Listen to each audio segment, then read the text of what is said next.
नमस्कार, मैं सक्षम द्विवेदी। मैं आज आपको अपने परिवार की सत्यता से अवगत कराना चाहता हूँ। जो जहाँ पे दशकों से विवाद चल रहा है, दशकों से आत्महत्याओं का प्रयास होता हुआ है, लोग लापता हो गए हैं, किसी की मृत्यु हो गई है, तो मैं इसकी सत्यता आज उजागर करना चाहता हूँ। मेरे पिता श्री चंद्रशील द्विवेदी बेहद गैर जिम्मेदार और लापरवाह व्यक्ति हैं। उन्होंने 2 विवाह कर रखा है। एक प्रथम उनका प्रेम विवाह मेरी माता श्रीमती रेखा सरस्वत से, जो कल्याणी देवी प्रयागराज की निवासिनी हैं। द्वितीय विवाह श्रीमती रेखा शुक्ला से, जो कि उरई के अड्डा मंदिर के पास रहती हैं, जालौन में। तो इनके इस रवैये के चलते, इनके लापरवाही और गैर जिम्मेदार रवैये के चलते हमारा जो सबसे बड़ा भाई था सत्यम, वो कुपोषण का शिकार हो गया और उसकी मृत्यु हो गई।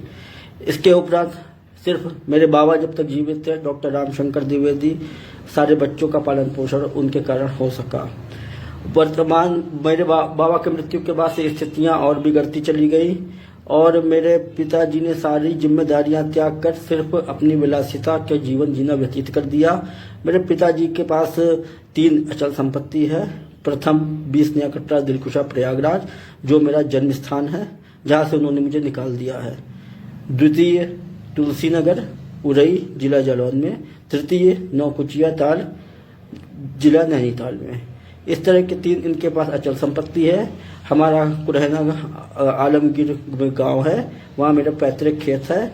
उसका भी ये सारा अनाज और सारा आय ये खुद रख लेते हैं, किसी भी बच्चे को नहीं देते हैं और इनके किसी भी पुत्र के पास किसी भी प्रकार की अचल संपत्ति नहीं है। मेरे बड़े भाई शिवम द्विवेदी जो अधिवक्ता हैं, वो घर में इन्होंने ऐसा भयमुक्त और विषाक्त वातावरण बना रखा जिसका सीबीआई में उल्लेख भी है।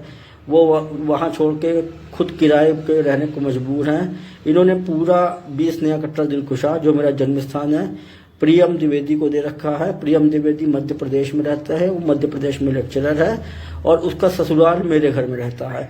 उसका ससुराल का मेरे घर में कब्जा है। उसके ससुराल के कई लोग अपराध में लिप्त हैं, उनके खिलाफ आपराधिक मुकदमे दर्ज हैं। अपहरण, लूट, फर्जी पुलिस बन के लूट करना, 420 करना, इस प्रकार के मुकदमे उनके ऊपर दर्ज हैं। और अभी हाल ही में उनके ऊपर एक आत्महत्या को उकसाने का मुकदमा भी दर्ज हुआ, जो कि उनकी एक दारागंज में विवाह हुआ था वहां पर। इस तरह से मेरे पिताजी ने स्वयं उसको मेरे जन्म स्थान से हटाकर वहां पर ससुराल वालों का कब्जा करा के रखा है और वो उनके पूरे नियंत्रण में है।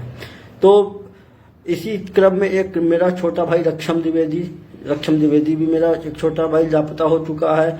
उसमें सीबीआई की जांच हुई और सीबीआई की जांच ने साफ साफ बताया कि मेरे पिताजी के 2 विवाह के चलते और घर के विषाक्त वातावरण के चलते वो घर छोड़कर चला गया है।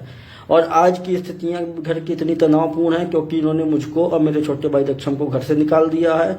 शिवम भाई घर से इलाहाबाद में रहकर भी, प्रयागराज में रहकर भी किराए पर रहने को मजबूर हैं।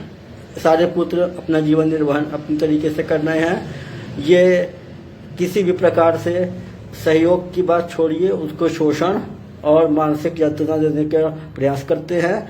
मेरा स्वयं का डिप्रेशन में पीड़ित हूँ। मेरा डिप्रेशन का अभी इलाज चल रहा है और मैं काफ़ी परेशान हूँ। मुझको लगता है कि ऐसी स्थिति में जब ये अपने सगे जनों को, अपने दोनों पत्नियों, अपनी संतानों के प्रति सद्भावनापूर्ण व्यवहार नहीं करते और समान व्यवहार नहीं करते, तो ऐसे में कोई और भी अप्रिय घटना हो सकती है, क्योंकि बहुत सी अप्रिय घटनाएं हमारे घर में हो चुकी हैं।